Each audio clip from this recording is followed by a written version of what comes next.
मेरा गुरु का एक शिष्य था जो बहुत बोलता था। वह हर समय इधर उधर की बातें करता था और कभी शांत नहीं रहता था।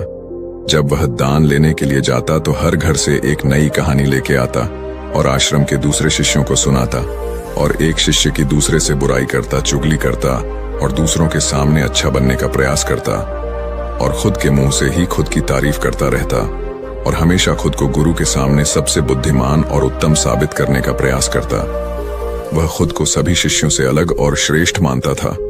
उसका कहना था कि मैं एक अमीर घर का बालक, अगर मैं चाहता तो एक आरामदायक और सुविधाओं से भरा जीवन जी सकता, लेकिन मैं वह सब छोड़ छाड़ कर यहाँ आ गया क्योंकि मुझे खोज करना है, खुद को जानना है, जीवन को जानना है।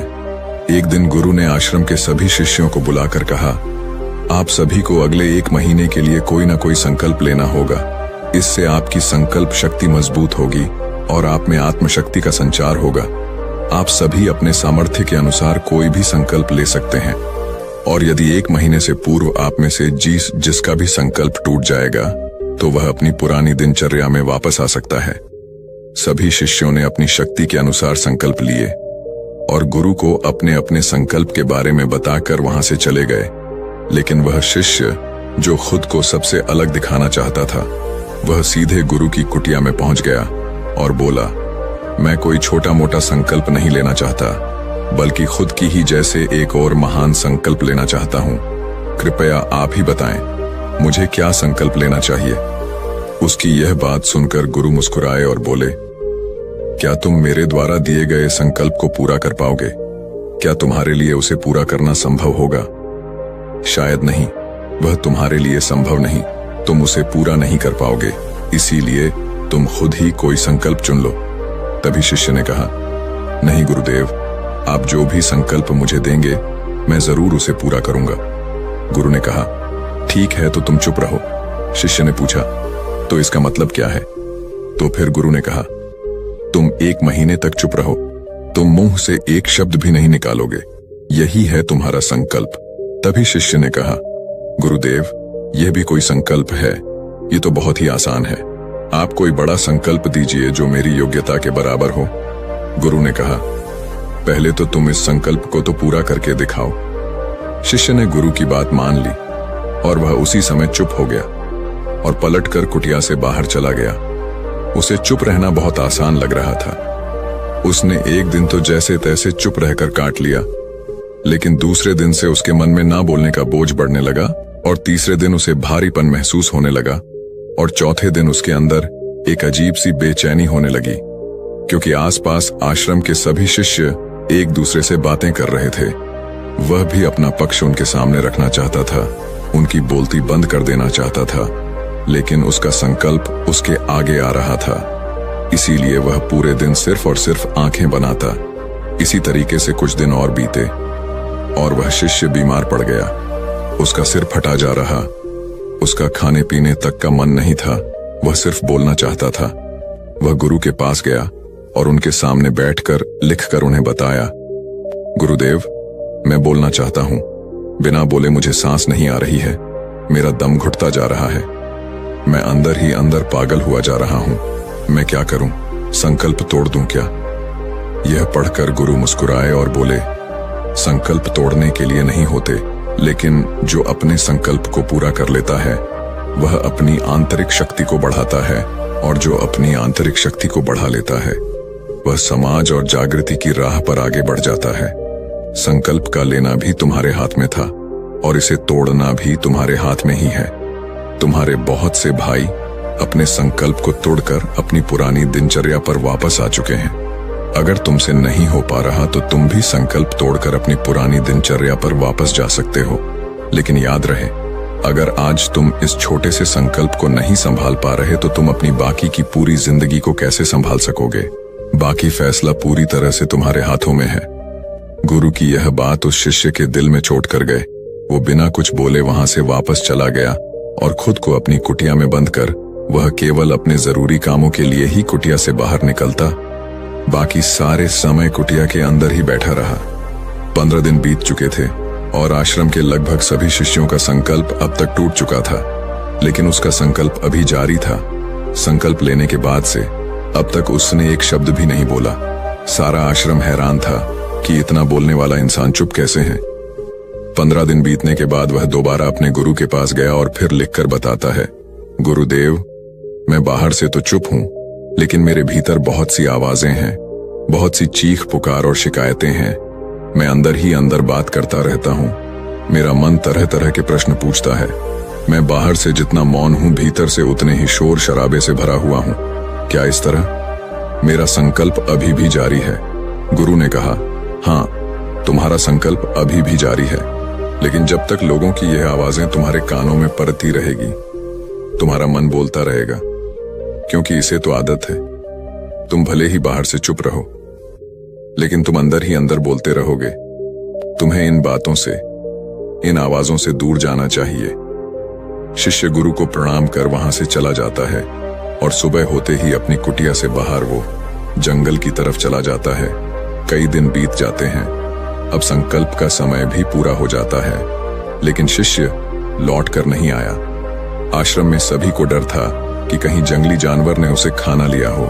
इस बीच उसे ढूंढने की बहुत कोशिश की गई, लेकिन वह कहीं नहीं मिला। गुरु भाइयों ने मान लिया था कि जंगली जानवरों ने उसे अपना शिकार बना लिया है, लेकिन गुरु को ऐसा नहीं लगता। एक दिन आश्रम का एक अन्य शिष्य गुरु के पास आया और बोला, गुरुदेव, हमारे उस अधिक बोलने वाले भाई के साथ क्या हुआ होगा?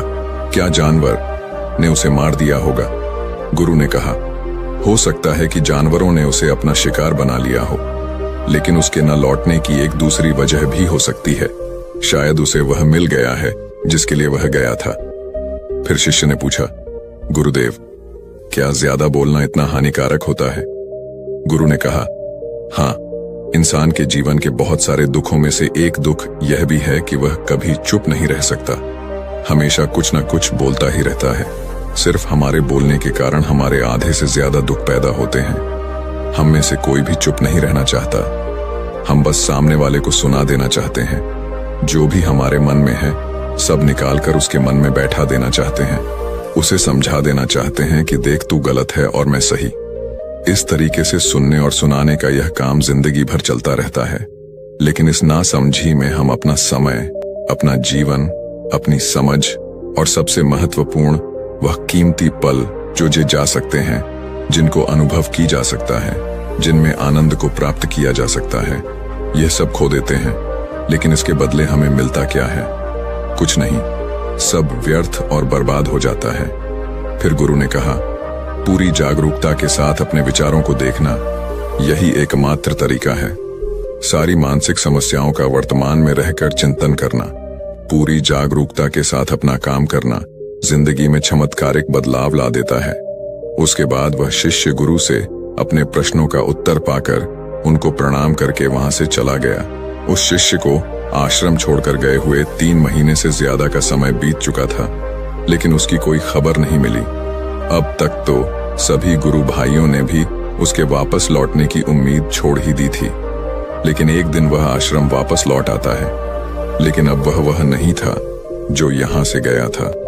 वह कुछ और ही बनकर वापस आया था। उसके अंदर एक गजब का बदलाव महसूस किया जा सकता था। उसके चेहरे पर एक गजब का ठहराव और आंखों में बड़ी शांति थी। आश्रम में आते ही सभी गुरु भाइयों ने उसे चारों तरफ से घेर लिया और बातें करने लग गए। वह भी अपने गुरु भाइयों से बातें करने लगा। उससे बात करने वाले सभी ने यह अनुभव किया कि अब वह पहले जैसा उतावला और बातूनी नहीं रह गया था। उसके मुंह से एक एक शब्द बहुत ही सुलझे हुए और मधुरता के साथ निकल रहे थे।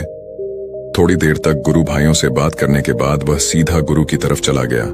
उसने गुरु के चरण छुए और कहा, गुरुदेव, क्या मैं अब भी मौन हूं? क्या अब भी मेरा संकल्प जारी है? गुरु ने कुछ देर तक शिष्य की आंखों में बड़े ध्यान से देखा और कहा, हाँ, तुम अब भी मौन हो।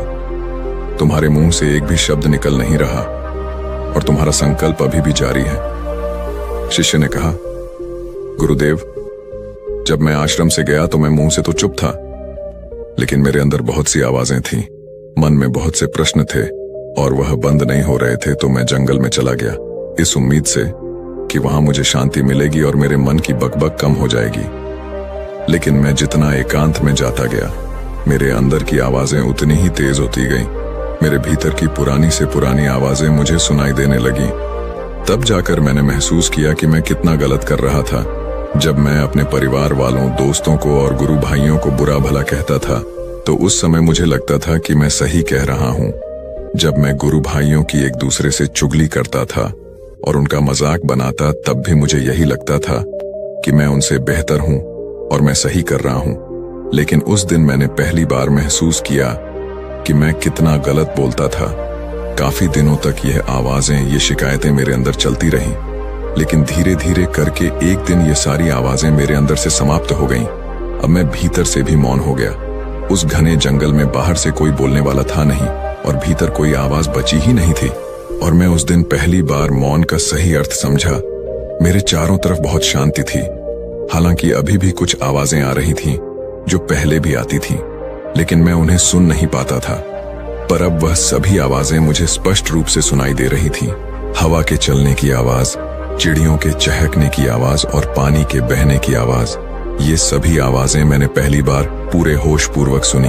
अपने चारों तरफ इतनी शांति मैंने पहले कभी महसूस नहीं की थी। तो इस शांति को भंग करने के लिए मैंने पहली बार अपने मुंह से कोई शब्द निकाला। मैं चिल्लाया, हे ईश्वर, यह कैसी शांति है? सभी कुछ इतना शांत क्यों है? ऐसा क्या हो गया? लेकिन मेरे चिल्लाने के बाद भी शांति भंग नहीं हुई।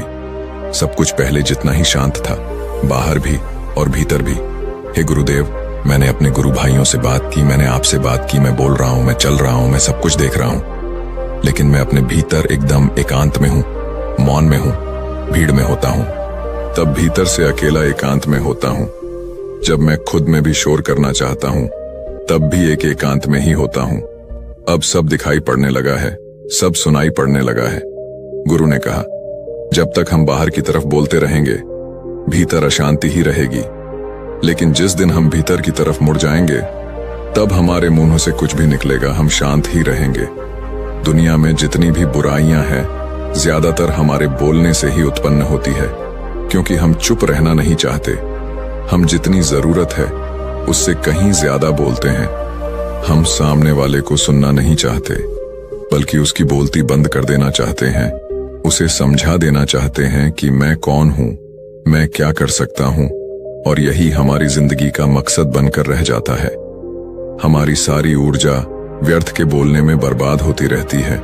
ऐसे ही समाज में लोगों का जीवन दुखों से भर जाता है, जो हमेशा एक दूसरे को सुनाने में लगे रहते हैं। कभी एक दूसरे को सुनना नहीं चाहते, समझना नहीं चाहते, और चुप रहना तो उन्होंने कभी सीखा ही नहीं, क्योंकि चुप रहना उन्हें छोटा महसूस करवाता है। दुनिया की सभी लड़ाइयों का कारण हमारा बोलना ही है। इसीलिए हमें सिर्फ उतना ही बोलना चाहिए जितना जरूरी हो, क्योंकि व्यर्थ का बोलना ऊर्जा को नष्ट करना है, और यह बोलना ही हमें कभी अपने भीतर की ओर लौटने नहीं देता, क्योंकि यह हमें बाहर की ओर खींच कर रखता है। और बाहर है ही क्या इस संसार के अलावा। लेकिन अगर अपने भीतर के संसार की ओर मोड़ना है तो इस मुंह को बंद ही रखना चाहिए। इसीलिए जितने भी बुद्ध हुए, आत्मज्ञानी हुए, वह सभी एकांत की ओर भागे, ताकि उन्हें ज्यादा ना बोलना पड़े, ज्यादा सुनना ना पड़े। वह एकांत में रहे और शांत रहे, इसीलिए आसानी से भीतर की यात्रा कर पाए।